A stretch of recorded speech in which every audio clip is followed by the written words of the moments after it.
Next topic है हमारा test procedure. हम हाइड्रोमीटर एनालिसिस कैसे करते हैं। तो सबसे पहले हम एक सॉइल सस्पेंशन प्रिपेयर करते हैं। अब वो कैसे प्रिपेयर करते हैं मैंने आपको लास्ट लेक्चर में बताया, ठीक है। तो exactly 1000 millilitre of soil suspension solution हम बनाते हैं, ठीक है। 1000 मिलीलीटर ऑफ सस्पेंशन सोल्यूशन लेते हैं, ठीक है, एक 1000 ml जार में, ठीक है। 1000 ml सॉइल सस्पेंशन सोल्यूशन हम लेते हैं एक 1000 ml जार में, ठीक है। इसके अलावा हम एक और जार लेते हैं जिसमें होता है 1000 मिलीलीटर का भी वो भी जार होता है जिसमें हम लेते हैं प्योर डिस्टिल्ड वाटर, ठीक है। डिस्टिल्ड वाटर हम उसमें लेते हैं और उसमें डिस्पर्शन एजेंट डालते हैं। डिस्पर्शन एजेंट हम उसी कॉन्सेंट्रेशन में इसमें डालते हैं जो हमने सैंपल में डाली होती है, ठीक है।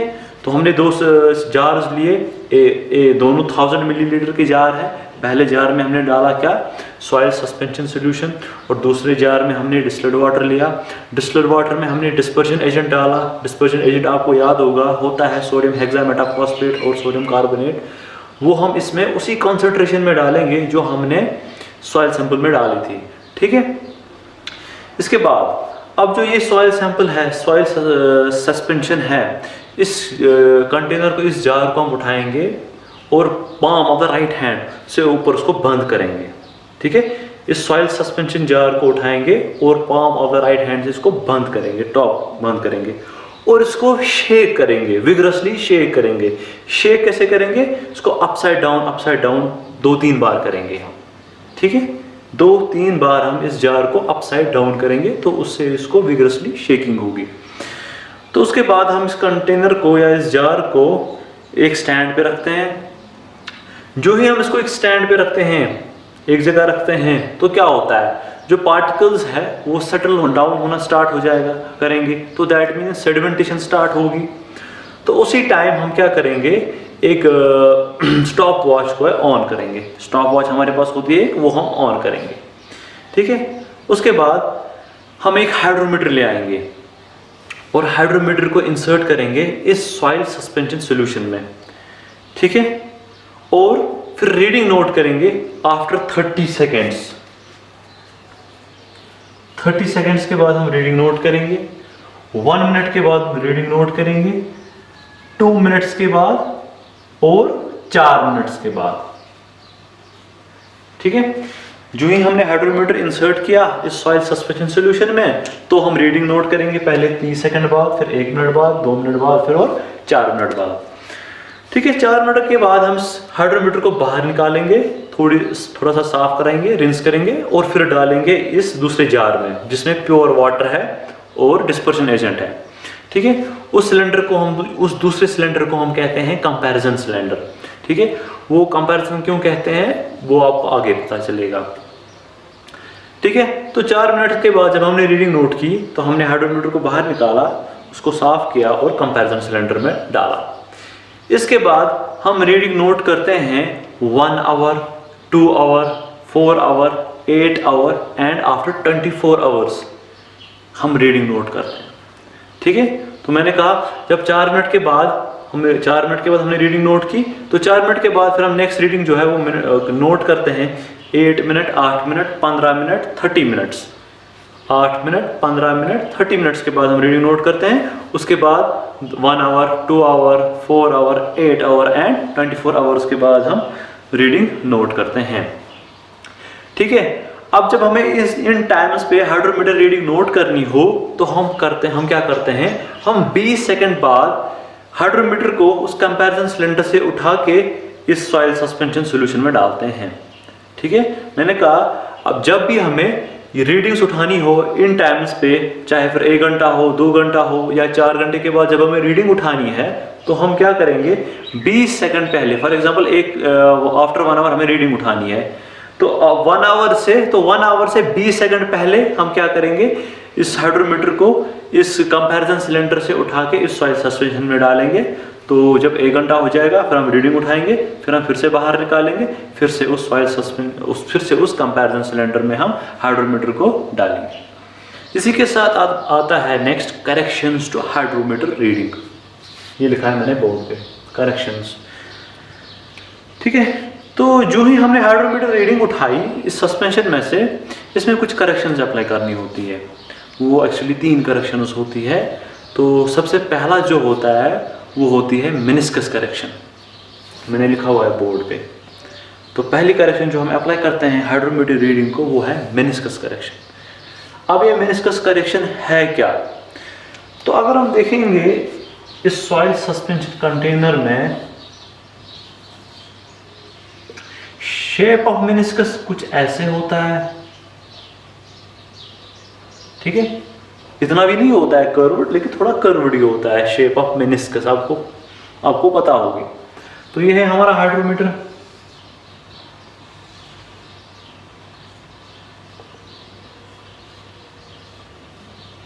ठीक है, तो चूंकि ये सॉइल सस्पेंशन है, ये ओपेक होता है, हमें देखनी है रीडिंग, जो हमें हाइड्रोमीटर रीडिंग लेनी है वो है बॉटम ऑफ द मेनिस्कस, ये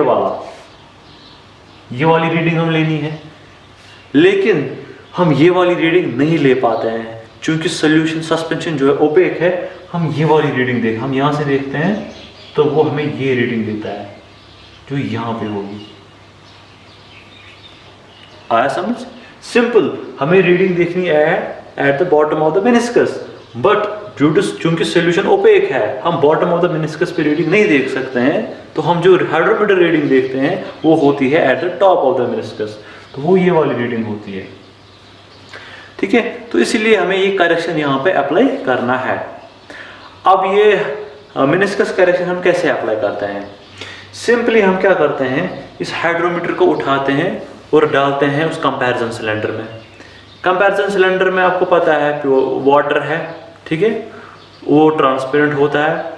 तो उसी वाटर में क्योंकि वो ट्रांसपेरेंट होता है, आप देख सकते हो reading at bottom of the meniscus भी and reading at top of the meniscus भी। ठीक है, तो टॉप को आप माइनस करोगे बॉटम तो आपको मिलेगी मेनिस्कस करेक्शन। ठीक है, टॉप रीडिंग को आप माइनस करोगे बॉटम रीडिंग तो आपको मिलेगी मेनिस्कस करेक्शन, जो कि हम डिनोट करते हैं CM से।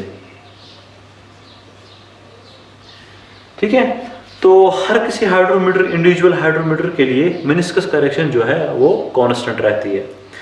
तो जब आपको मेनिस्कस करेक्शन मिली, मान लो आपको पहले हाइड्रोमीटर रीडिंग मिली थी RH डैश आपको सॉइल सस्पेंशन की हाइड्रोमीटर रीडिंग मिली थी। देन एक्चुअल रीडिंग क्या होगी मेनिस्कस करेक्शन करके? वो होगी RH, वो होगी RH dash minus meniscus correction या plus meniscus correction? Meniscus correction plus होगा, प्लस CM।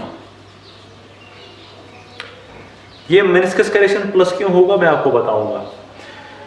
जितना आप हाइड्रोमीटर के ऊपर जाओगे उतनी रीडिंग डिक्रीज होती है। फॉर एग्जांपल अगर यहाँ पे 20 है रीडिंग, यहाँ पे 15 होगा, यहाँ पे 10 होगा। ठीक है, तो जब आप देखते हो eight the top of meniscus reading देखते हो, ये देखते हो आप 15 देखते हो आप, लेकिन एक्चुअल क्या है 20 है। तो हम ज्यादा देखते हैं कम देखते हैं? हम एक्चुअल रीडिंग से कम देखते हैं। ठीक है, इसीलिए एक्चुअल रीडिंग देखने के लिए हमें मेनिस्कस करेक्शन को ऐड करना है। जब हम मेनिस्कस करेक्शन ऐड करेंगे तब हम ये देखेंगे, ये वाली रीडिंग देखेंगे। आया समझ? ठीक है, सिंपल सी बात है। मैंने कहा मेनिस्कस करेक्शन से हम ऐड करते हैं। ठीक है, क्यों ऐड करते हैं? क्योंकि जितना आप हाइड्रोमीटर के ऊपर जाओगे रीडिंग डिक्रीज होती है, तो जो हम रीडिंग देखते हैं वो कम होती है as compare to this reading. तो ये रीडिंग देखने के लिए हमें मेनिस्कस करेक्शन ऐड करना पड़ता है। तो नेक्स्ट करेक्शन है हमें यहाँ पे टेम्परेचर करेक्शन। जो हमारा हाइड्रोमीटर होता है that is calibrated for temperature 27 degree Celsius.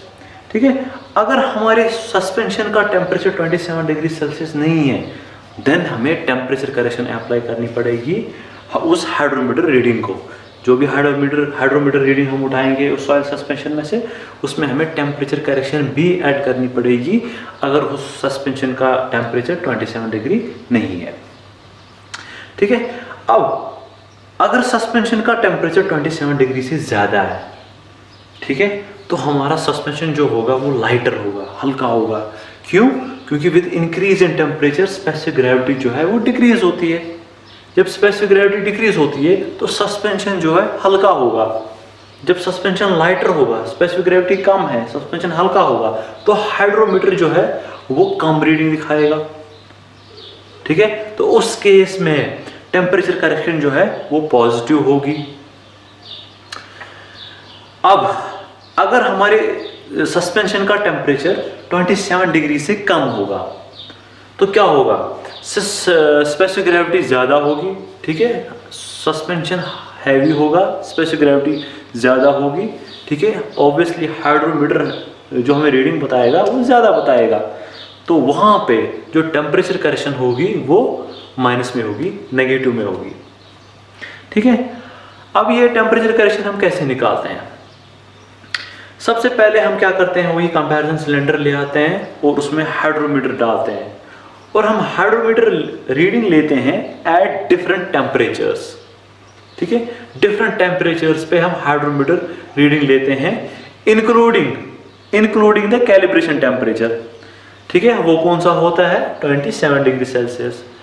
ठीक है, तो हमने हाइड्रोमीटर को एक प्योर डिस्टिल्ड वाटर में डाला और डिफरेंट टेम्परेचर्स पे हमने क्या निकाली, डिफरेंट टेम्परेचर्स पे हमने हाइड्रोमीटर रीडिंग निकाली।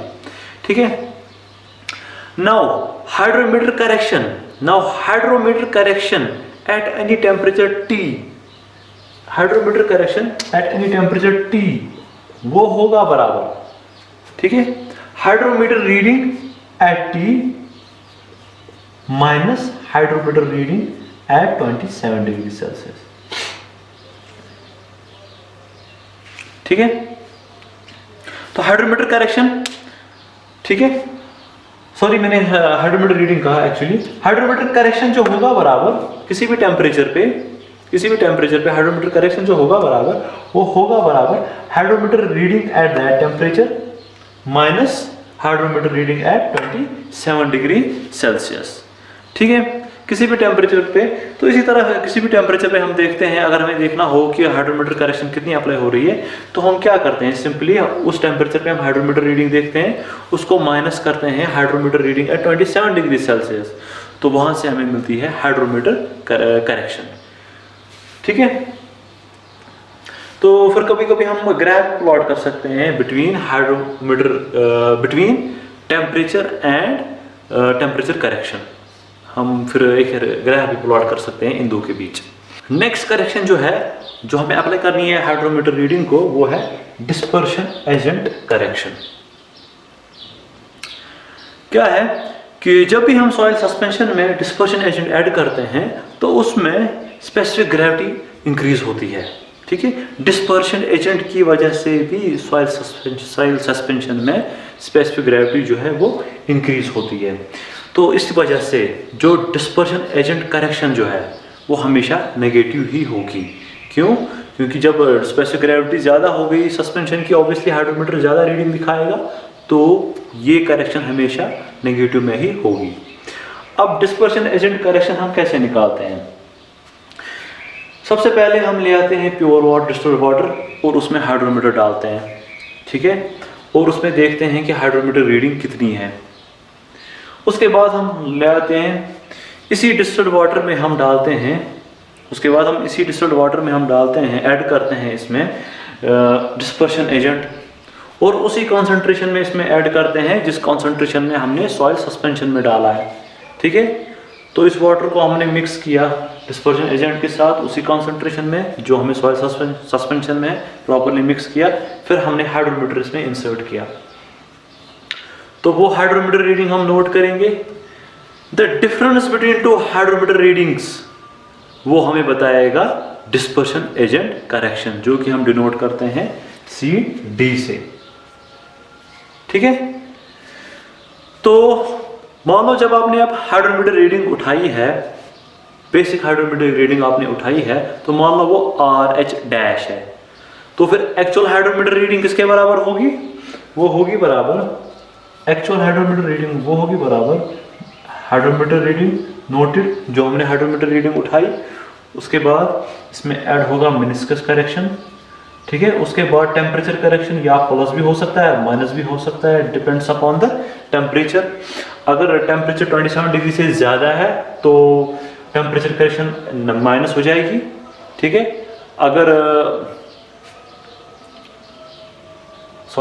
अगर टेम्परेचर 27 डिग्री से ज़्यादा है तो टेम्परेचर करेक्शन ऐड होगी। अगर टेम्परेचर जो है 27 डिग्री से कम है,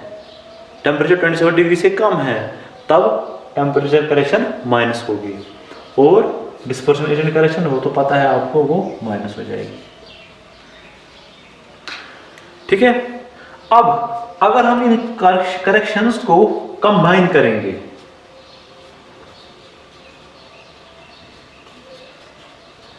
प्लस माइनस सी, इन तीनों करेक्शंस को मैंने कंबाइन किया एक ही करेक्शन से, जिसको मैंने सी रखा। इस सी को हम कहते हैं कंपोजिट करेक्शन, ठीक है। ये कंपोजिट करेक्शन हम कैसे निकालते हैं? हम क्या करते हैं, फिर यही कंपोजिट करेक्शन निकालते हैं। फिर ये तीन करेक्शंस हमें निकालने की जरूरत नहीं है, हम एक ही करेक्शंस निकालते हैं जिसमें तीनों करेक्शंस कवर होते हैं। इस करेक्शन को हम कहते हैं कंपोजिट करेक्शन। अब ये कंपोजिट करेक्शन हम कैसे निकालते हैं?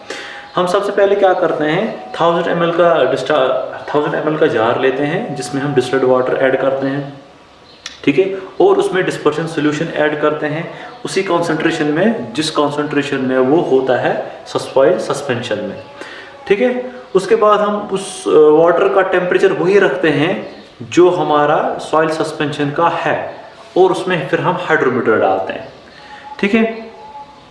जब हमने हाइड्रोमीटर डाला तो हम देखते हैं, हम हाइड्रोमीटर रीडिंग देखते हैं at the top of the meniscus, ठीक है। टॉप ऑफ द मेनिस्कस पे हम हाइड्रोमीटर रीडिंग देखते हैं, and the negative of that reading is taken as composite correction, ठीक है। हम हाइड्रोमीटर की रीडिंग देखते हैं at the top of the meniscus, और जो वहां पे रीडिंग आएगी उसका ही नेगेटिव हम लेते हैं, और वो होता है हमारा कंपोजिट करेक्शन। फॉर एग्जाम्पल, अगर आपको हाइड्रोमीटर रीडिंग आई, अगर आपको हाइड्रोमीटर रीडिंग इस प्योर वाटर की आई 2+2, देन कंपोजिट करेक्शन आप लोगे -2, ठीक है। सिमिलरली अगर आपको हाइड्रोमीटर रीडिंग इस वाटर में आई 1 आई, देन कंपोजिट करेक्शन जो होगी हमारी वो होगी -1, ठीक है। तो कंपोजिट करेक्शन हम लेते हैं at the start of the test and after every 30 minute interval. एक तो जब हम टेस्ट स्टार्ट करेंगे उस टाइम निकालते हैं कंपोजिट करेक्शन, और 30 मिनट्स के बाद हम अलग अलग निकालते हैं कंपोजिट करेक्शन। नेक्स्ट टॉपिक है हमारा relation between percentage फाइनर and hydrometer reading. आपको पता है particle size distribution curve plot करने के लिए हमारे पास दो चीजें होनी चाहिए, एक तो होना चाहिए परसेंटेज फाइनर और दूसरा होना चाहिए पार्टिकल साइज। सीव एनालिसिस में हमें डायरेक्टली मिलता है, सीव से ही मिलता है परसेंटेज फाइनर क्या होगा और पार्टिकल साइज क्या होगा, जो कि हम वहां पे लेते हैं सीव्स का साइज एज पार्टिकल साइज। अब सेगमेंटेशन एनालिसिस यूजिंग हाइड्रोमीटर, ठीक है, हम परसेंटेज फाइनर कैसे निकालते हैं? तो यहाँ पे हमें एक रिलेशन है between percentage फाइनर and hydrometer reading. वो क्या है? n is equal to g divided by g-1 multiplied by RH divided by ms multiplied by 100, ठीक है। तो ये है परसेंटेज फाइनर की फॉर्मूला है। अब g, कैपिटल G यहाँ पे जो है वो है specific gravity of soil solids, वो तो आपको पता है। RH यहाँ पे हाइड्रोमीटर रीडिंग है, ठीक है। ms यहाँ पे, ms is the mass of the soil solids, जो आपने सॉइल सैंपल लिया है उसमें जो सॉलिड्स है उसका मास कितना है वो ms है, और मल्टीप्लाइड बाय 100। तो इस फॉर्मूला से आपको परसेंटेज फाइनर मिलेगा। लेकिन किस पार्टिकल साइज से?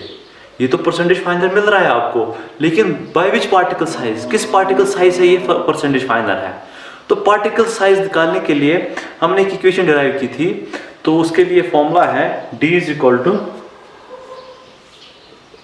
रूट ऑफ 0.3 नीटा into HE divided by g-1 into rho W into T, ठीक है। तो ये मिल जाएगा हमारे पार्टिकल साइज, ये है percentage finer than this particle size, ठीक है। तो अब इस D में पार्टिकल्स डायमीटर में 0.3 नीटा आपको पता है कोएफिशिएंट ऑफ विस्कोसिटी है, HE आपको पता है इफेक्टिव हाइट है, क्योंकि आपको पता है हाइड्रोमीटर की जब हाइड्रोमीटर रीडिंग चेंज होती है तो ऑब्वियसली वहाँ पे इफेक्टिव हाइट भी चेंज होती है, या इफेक्टिव डेप्थ को हम कहेंगे, इफेक्टिव डेप्थ भी चेंज होगी। जी, कैपिटल जी आपको पता है specific gravity of soil solids, rho W आपको पता है डेंसिटी ऑफ वाटर है, और T is a time at which the hydrometer reading R H has been taken. ठीक है, किस टाइम पे, चाहे 4 मिनट है, 8 मिनट है, 15 मिनट है, आधा घंटा है, किस टाइम पे ये हाइड्रोमीटर रीडिंग हमने ली है, ये वही टाइम पीरियड। ठीक है, तो सिंपल दोनों चीजें आपको मिलेगी, अब परसेंटेज फाइनल भी मिला और पार्टिकल साइज भी मिला, तो हम प्लॉट कर सकते हैं particle size versus distribution curve. Next topic है हमारा लिमिटेशंस ऑफ सेडिमेंटेशन एनालिसिस। सबसे पहला लिमिटेशन जो सेडिमेंटेशन एनालिसिस का है कि हम इसमें यूज करते हैं Stokes law. Stokes law valid है when a spherical body moves downwards in a liquid. जब एक स्टोक्स लॉ वैलिड है फॉर स्फेरिकल बॉडीज, ठीक है, बट हमारे सॉइल पार्टिकल्स तो स्फेरिकल होते नहीं है। ठीक है, वो हमारे सॉइल पार्टिकल्स तो फ्लेकी होते हैं, कुछ एलोंगेटेड होते हैं, कुछ नीडल शेप्ड होते हैं। ठीक है, स्टोक्स लॉ वैलिड है स्फेरिकल पार्टिकल्स पे, लेकिन हमारे सॉइल पार्टिकल्स स्फेरिकल नहीं होते हैं, तो इस वजह से थोड़ा एरर आता है। अब हम क्या एज्यूम करते हैं, हम एज्यूम करते हैं जो हमारे सॉइल पार्टिकल्स जो है वो भी स्फेरिकल है, उनकी शेप भी स्फेरिकल है विद इक्विवेलेंट डायमीटर। अब इक्विवेलेंट डायमीटर क्या होता है? Equivalent diameter is the diameter of the spherical particle which has the same velocity as that of soil particle. ठीक है, in the same medium. Equivalent diameter है उस particle का, उस स्फेरिकल पार्टिकल का जिसकी वेलोसिटी सेम होगी as that of our soil particle and in the same medium, इसी मीडियम में। ठीक है, तो ये हम एज्यूम करते हैं कि हमारे सॉइल पार्टिकल्स जो है वो स्फेरिकल ही है विद इक्विवेलेंट डायमीटर। दूसरा जो लिमिटेशन है, ड्रॉबैक है सेडिमेंटेशन एनालिसिस का, कि चूंकि स्पेसिफिक ग्रेविटी हर किसी सॉइल पार्टिकल की डिफरेंट होती है, यूजुअली डिफरेंट ही होती है। ठीक है, तो हम यहाँ पे एज्यूम करते हैं स्पेसिफिक ग्रेविटी जो है उसका एवरेज वैल्यू हम एज्यूम करते हैं जी, जो कि एक सोर्स ऑफ एरर है। ये दूसरा ड्रॉबैक था। अब तीसरा ड्रॉबैक, स्टोक्स लॉ एप्लीकेबल है जब एक स्फेरिकल बॉडी मूव करती है downwards in a liquid of infinite extent, means कोई फाइनाइट एक्सटेंट उस लिक्विड मीडियम में नहीं होता है। स्टोक्स लॉ एप्लीकेबल है जब एक स्फेरिकल बॉडी मूव करती है downwards in a liquid medium of infinite extent, कोई एक्सटेंट वहां पे नहीं होता है। जबकि जब हम यहाँ पे स्टोक्स लॉ को यूज करते हैं हमारे सेडिमेंटेशन एनालिसिस में, हम वहां पे सॉइल पार्टिकल्स तो मूव करते हैं, लेकिन किस में? एक जार में। एक सॉइल पार्टिकल्स मूव करते हैं डाउनवर्ड्स लिक्विड में, वाटर में, बट वहां पे एक जार होता है, जार में वॉल्स होते हैं और बॉटम सरफेस भी होती है। तो दैट मीन्स जब हम सेडिमेंटेशन एनालिसिस करते हैं, स्टोक्स लॉ यूज करते हैं, तो वहां पे लिक्विड मीडियम इनफाइनाइट नहीं होता है, वहां पे वॉल्स होते हैं, तो दैट मीन्स वहां पे लिक्विड मीडियम फाइनाइट होता है। तो ये भी एक सोर्स है एरर का। ठीक है, नेक्स्ट ड्रॉबैक जो सेडिमेंटेशन एनालिसिस का है वो ये है कि स्टोक्स लॉ में हम एज्यूम करते हैं कि एक ही स्फीयर मूव करता है downwards in the liquid medium. ठीक है, तो फिर उसी एक स्फीयर पे एनालिसिस किया जाता है। बट जो हमारे यहाँ पे जब सॉइल हम यूज करते हैं, सॉइल में सेडिमेंटेशन एनालिसिस करते हैं, तो वहाँ पे एक पार्टिकल सेटल नहीं होता है, तो वहाँ पे बहुत सारे पार्टिकल्स नीचे सेटल करते हैं, तो वहाँ पे पार्टिकल्स के बीच में इंटरफेरेंस भी होती है। ठीक है, जो कि सोर्स ऑफ एरर है। क्यों? क्योंकि स्टोक्स लॉ एप्लीकेबल है जब एक स्फीयर मूव करेगा downwards without the interference of any other spheres. But जब हम सेडिमेंटेशन एनालिसिस करते हैं सॉइल में, तो वहाँ पे बहुत सारे सॉइल पार्टिकल्स मूव करते हैं डाउनवर्ड्स, जो कि एक दूसरे के पाथ को इंटरफेयर करते हैं, जिस वजह से हमारे सेडिमेंटेशन एनालिसिस के रिजल्ट्स जो है वो थोड़े वेरी करते हैं, उनमें थोड़ा एरर आता है। नेक्स्ट ड्रॉबैक जो सेडिमेंटेशन एनालिसिस का है वो ये है कि सेडिमेंटेशन एनालिसिस हम नहीं कर सकते हैं उन सॉइल्स में जिनमें particle size less than 0.2 micron हो। ठीक है, वो सॉइल्स जिनमें particle size less than 0.2 micron हो, उसमें हम सेडिमेंटेशन एनालिसिस नहीं कर सकते। क्यों नहीं कर सकते? क्योंकि वो साइज के पार्टिकल्स आसानी से सेटल नहीं होते हैं। ठीक है, वो आसानी से सेडिमेंटेशन नहीं दिखाते हैं, वो कॉन्स्टेंटली मोशन में होते हैं जिसको हम कहते हैं ब्राउनियन मोशन। ठीक है, ब्राउनियन मोशन में कॉन्टिन्यूसली होते हैं, जिस वजह से हम वो आसानी से सेटल नहीं होता है।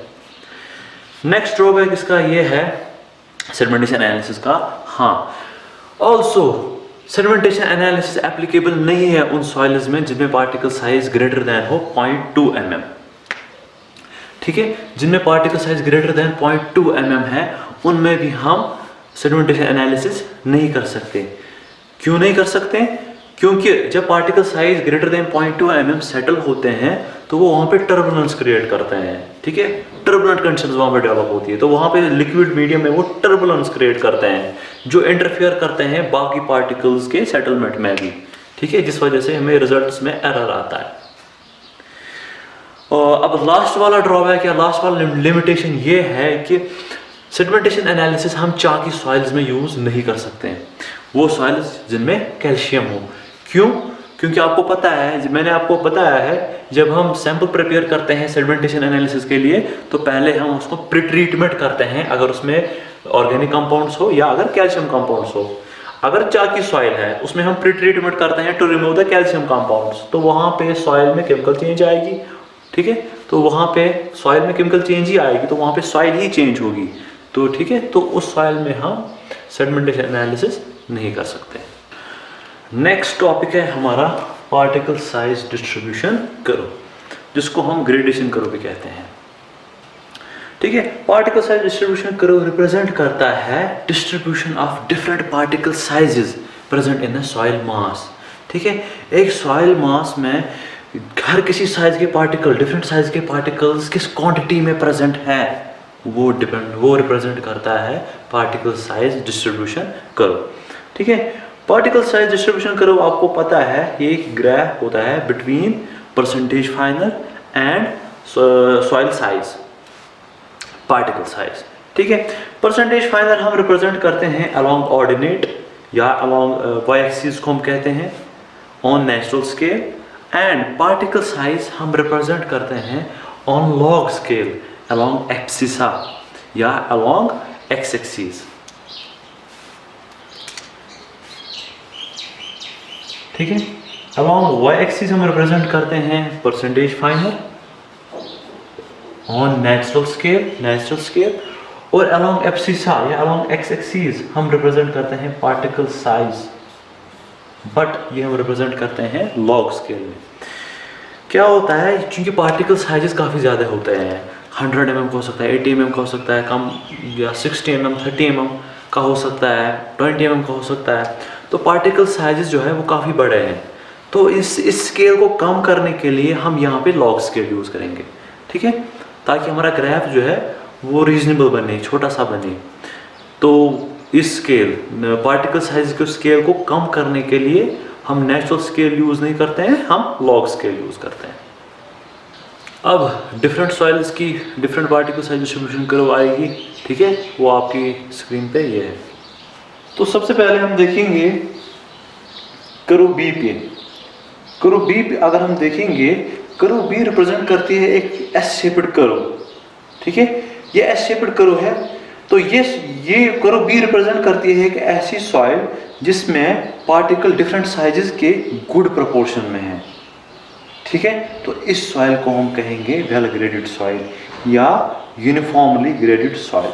ठीक है, अगर हम कर्व बी देखेंगे, ये एक एस शेप्ड कर्व है, ये रिप्रेजेंट करती है एक ऐसी सॉइल जिसमें मुख्तलिफ साइजेस के पार्टिकल्स अच्छे प्रोपोर्शन में है, गुड प्रोपोर्शन में है।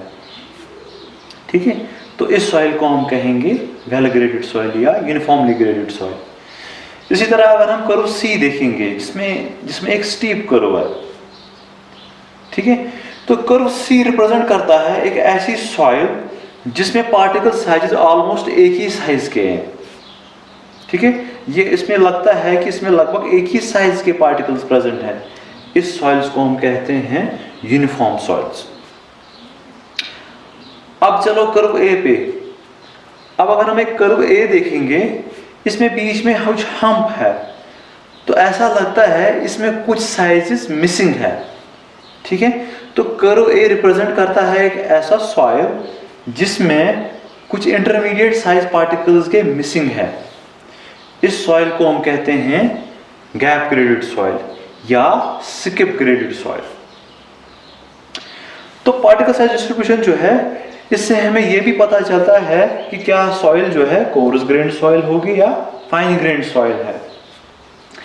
इन जनरल अगर हम देखेंगे, अब अगर हम पहले कर्व डी देखेंगे, कर्व डी पे आप अगर हम देखेंगे तो 0.01 mm साइज के पार्टिकल्स में परसेंटेज फाइनर ऑलमोस्ट 85 आ रहा है। तो दैट मीन्स 85% जो पार्टिकल्स है वो पासिंग है किस CU पे, 0.01 mm CU पे, ठीक है। 80, तो इसका मतलब है 0.01 mm CU पे 85% पार्टिकल्स जो है वो पासिंग है। तो इसका मतलब क्या है, इसका मतलब है तो ये जो सॉइल है ये फाइन ग्रेन्ड ही होगी। अब देखेंगे हम कर्व ई पे, कर्व ई पे अगर हम देखेंगे तो पार्टिकल 1 mm पे हम देखेंगे, पार्टिकल 1 mm पे परसेंटेज फाइनर जो है वो ऑलमोस्ट 65% है।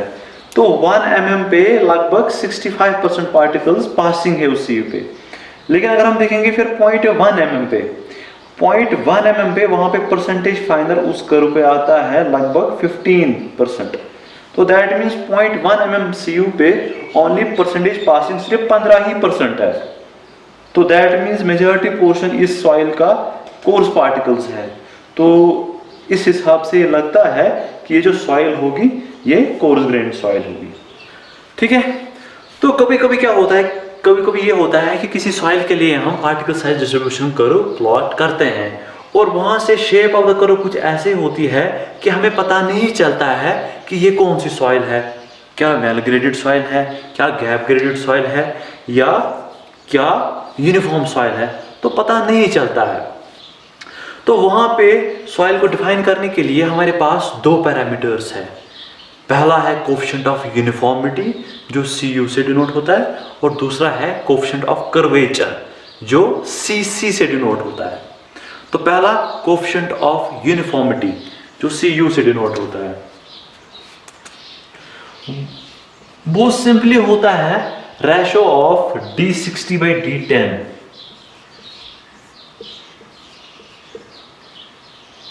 अब ये D60/D10 क्या है?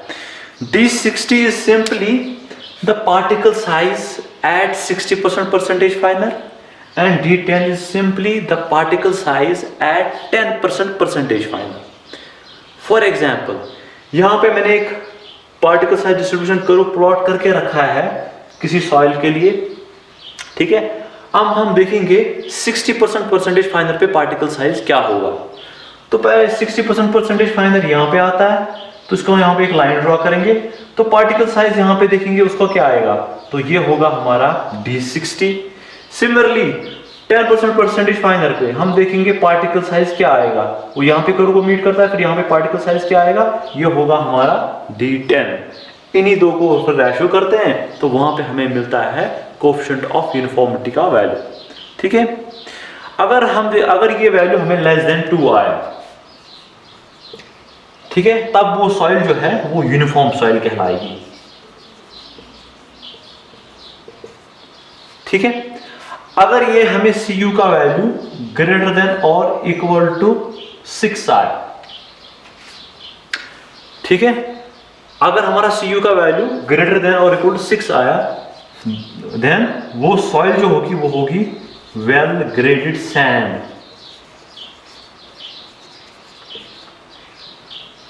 अगर हमारा CU का वैल्यू ग्रेटर देन और इक्वल टू 4 आया, देन वो सॉइल होगी वेल ग्रेडेड ग्रेवल। सिंपल सी बात, ठीक है। अगर हमारा कोएफिशिएंट ऑफ यूनिफॉर्मिटी का वैल्यू लेस देन 2 आया, वो यूनिफॉर्म सॉइल होगी। अगर हमारा कोएफिशिएंट ऑफ यूनिफॉर्मिटी का वैल्यू ग्रेटर देन 6 आया, देन वो वेल ग्रेडेड सैंड होगी।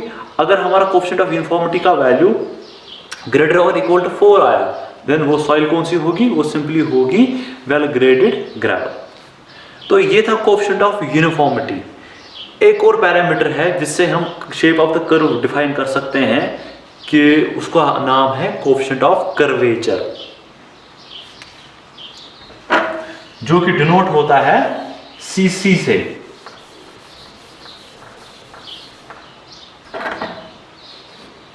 तो कोएफिशिएंट ऑफ कर्वेचर होता है बराबर CC d30 square divided by d60 into d10।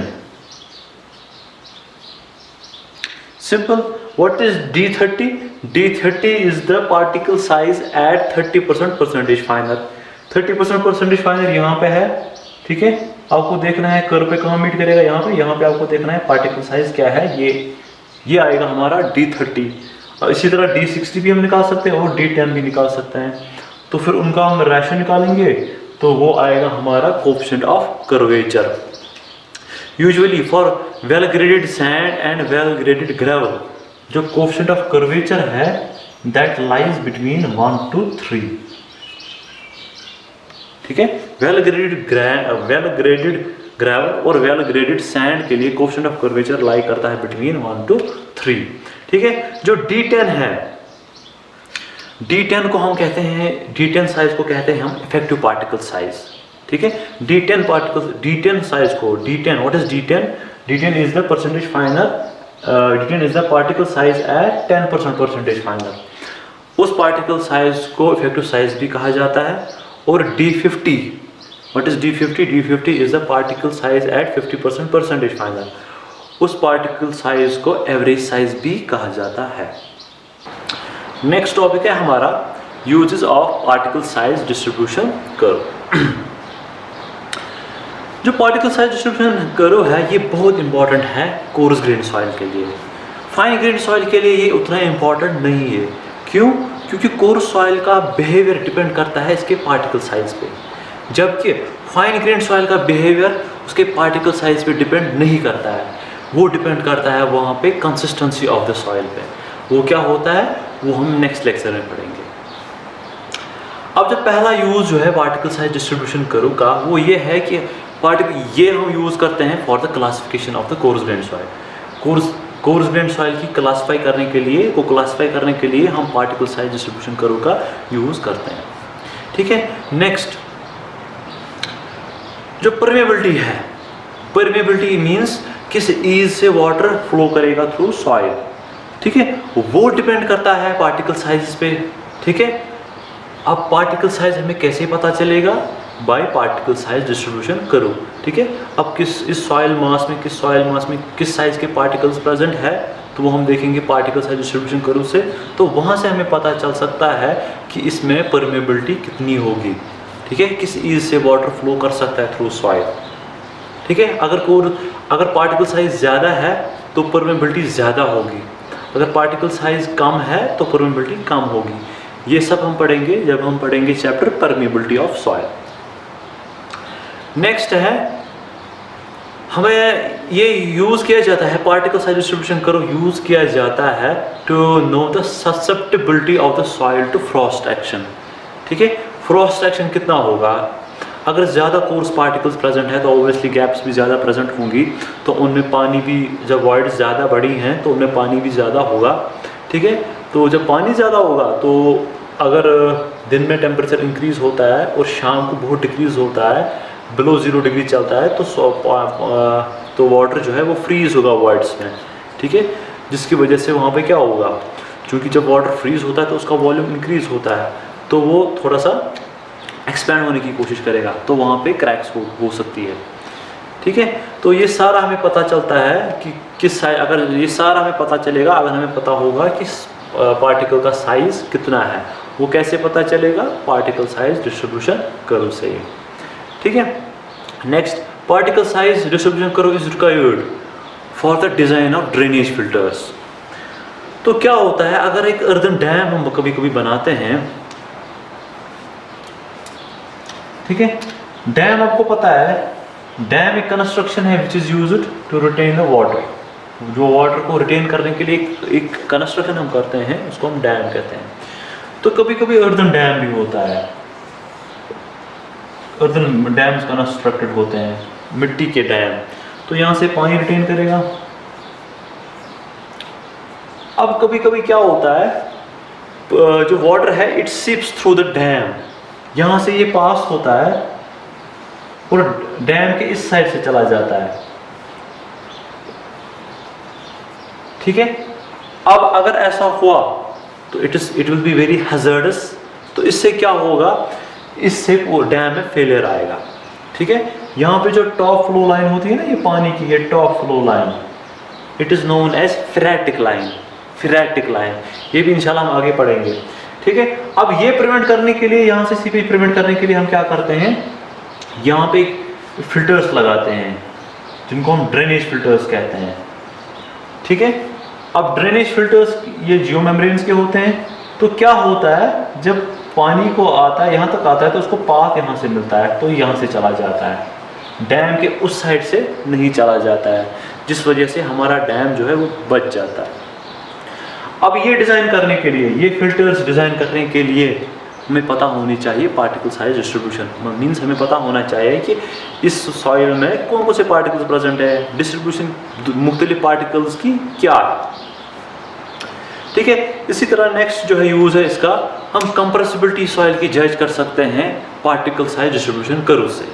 कैसे, अगर यूनिफॉर्म सॉइल है तो वो ज़्यादा कंप्रेसिबल होगी यूनिफॉर्मली ग्रेडेड सॉइल से।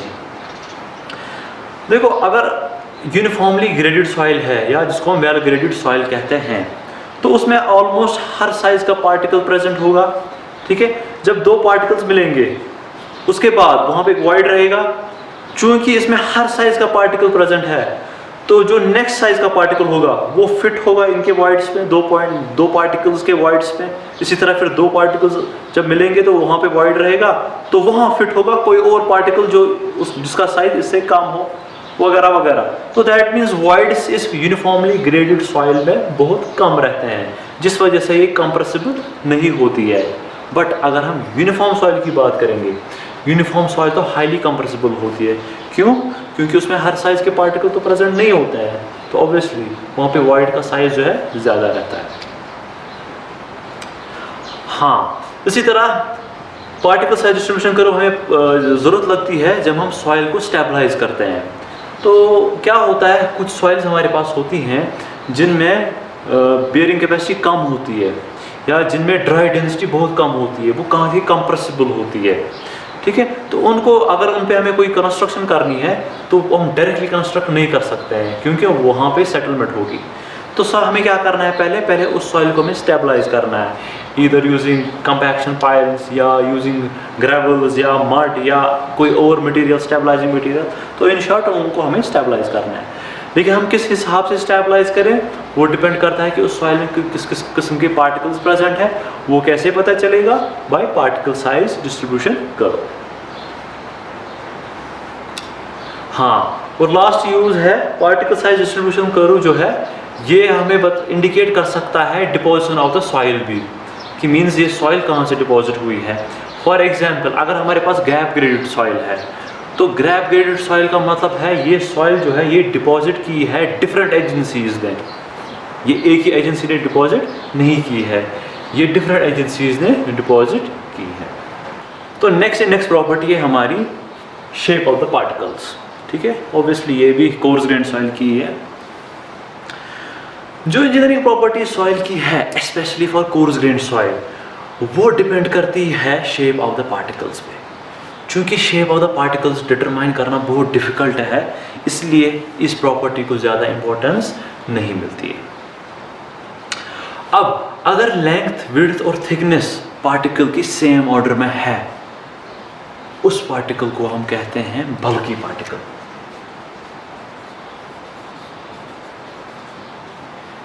अगर length, thickness and width same order में है किसी पार्टिकल की, तो उस पार्टिकल को हम कहते हैं बल्की पार्टिकल। यूजुअली जो कोहेशनलेस सॉइल्स होते हैं वो होते हैं बल्की पार्टिकल्स की, और बल्की पार्टिकल जो है वो बना हुआ होता है by the physical disintegration of rocks. अगर हम एक बल्की पार्टिकल्स का हीप लेंगे, अगर हम देखेंगे एक bulky soil of bulky particles, ये एक्ट करती है as a heap of broken stones. A soil which consists of bulky particles acts like a heap of broken stones. अगर आप एक हीप लोगे ब्रोकन स्टोन्स का, तो उसमें क्या होगा, अगर आप ऊपर से वेट डालोगे, स्टैटिक लोड डालोगे, तो वो सॉइल विथस्टैंड करेगी, वो broken stones, heap of broken stones withstand करेगा अगर आप स्टैटिक लोड डालोगे। बट अगर आप डायनेमिक लोड डालोगे, अगर आप वाइब्रेशंस करोगे उसमें, तो वो सॉइल वो लोड विथस्टैंड नहीं कर पाती है। ठीक है। अब अगर हम कोहेसिव सॉइल्स की बात करें, सच एज क्लेज, क्ले में जो सॉइल पार्टिकल्स होते हैं वो थिन होते हैं, फ्लेकी होते हैं, such as sheet of paper, like a sheet of paper की तरह थिन होते हैं। ठीक है। वो सॉइल जो है काफ़ी कंप्रेसिबल होती है, हाईली कंप्रेसिबल होती है।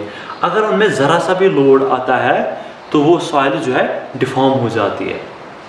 लेकिन इन सॉइल्स में अगर हम डायनेमिक लोडिंग डालेंगे, वाइब्रेशन वगैरह डालेंगे, तो रिलेटिवली ये काफ़ी हद तक विथस्टैंड कर पाते हैं। ठीक है। अब the shape of the coarse grain soil particles, the shape of the coarse grain soil particles हम डिफाइन करते हैं by sphericity, flatness, elongation and angularity से। सबसे पहले स्फेरिटी।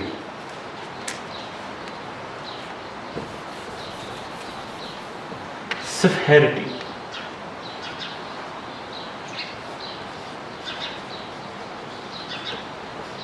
Denoted by S. ये क्या होता है? ये सिंपली होता है ratio of effective diameter of the particle divided by its length. Simply particle का diameter divided by its length ये होती है स्फेरिटी। ठीक है। अब हम इफेक्टिव डायमीटर कैसे निकालेंगे? इफेक्टिव डायमीटर के लिए एक फॉर्मूला है 6v/π⁻⁴। इस इक्वेशन से आपको मिलेगा diameter of the particle. What is v? v is the volume of the particle. ठीक है। और l जो है इसकी लेंथ है। ठीक है। तो ये था स्फेरिटी। अब नेक्स्ट है हमारा फ्लैटनेस एंड इलोंगेशन। फ्लैटनेस हम डिनोट करते हैं f से, वो होता है बराबर रेशो ऑफ b/t, और तीसरा इलोंगेशन हम डिनोट करते हैं e से, वो रेशो होता है l/b, where l is the length of the soil particle, b is the width of the particle, t is the thickness of the particle. अगर हायर वैल्यू है फ्लैटनेस और इलोंगेशन का, दैट मीन्स उस soil particle को tendency है fracture होने की। अगर फ्लैटनेस और इलोंगेशन का वैल्यू ज़्यादा है तो उसको खतरा है फ्रैक्चर होने का, उस पार्टिकल को टूट जाने का खतरा है।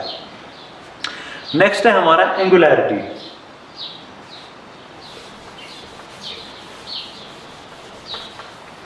एंगुलैरिटी हम डिनोट करते हैं n से। अब एंगुलैरिटी क्या होता है? एंगुलैरिटी सिंपली होता है ratio of average radius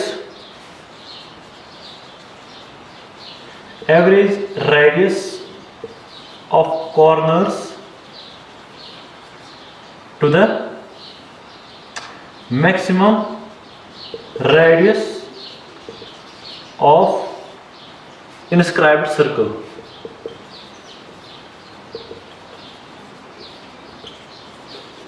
simply angularity क्या होता है? अगर हमारे पास एक सॉइल पार्टिकल है,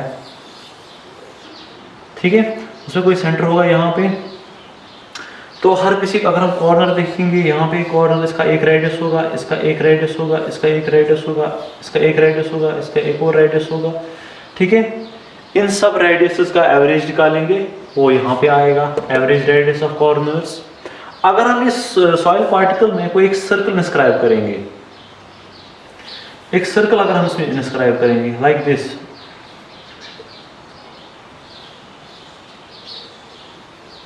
ठीक है। अब इस सर्कल की रेडियस क्या होगी? मैक्सिमम इंस्क्राइब्ड सर्कल की रेडियस क्या होगी? तो वो ये है maximum radius of inscribed circle. Based on the angularity हमारे पास 5 किस्म के पार्टिकल्स है। पहला है एंगुलर पार्टिकल, ठीक है, ये एंगुलर पार्टिकल है। दूसरा है सब एंगुलर पार्टिकल,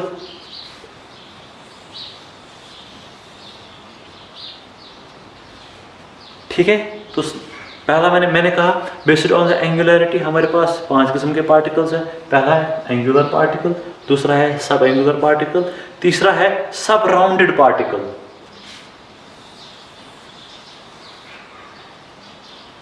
सब राउंडेड पार्टिकल, ठीक है। चौथा है राउंडेड पार्टिकल,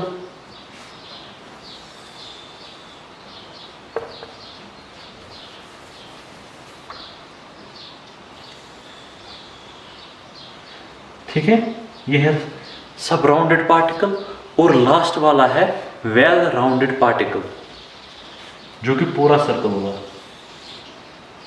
होपफुली बन गया, ठीक है। तो बेस्ड ऑन द एंगुलरिटी हमारे पास 5 किस्म के पार्टिकल है। एंगुलर पार्टिकल, सब एंगुलर पार्टिकल, ठीक है, सब राउंडेड पार्टिकल और वेल राउंडेड पार्टिकल।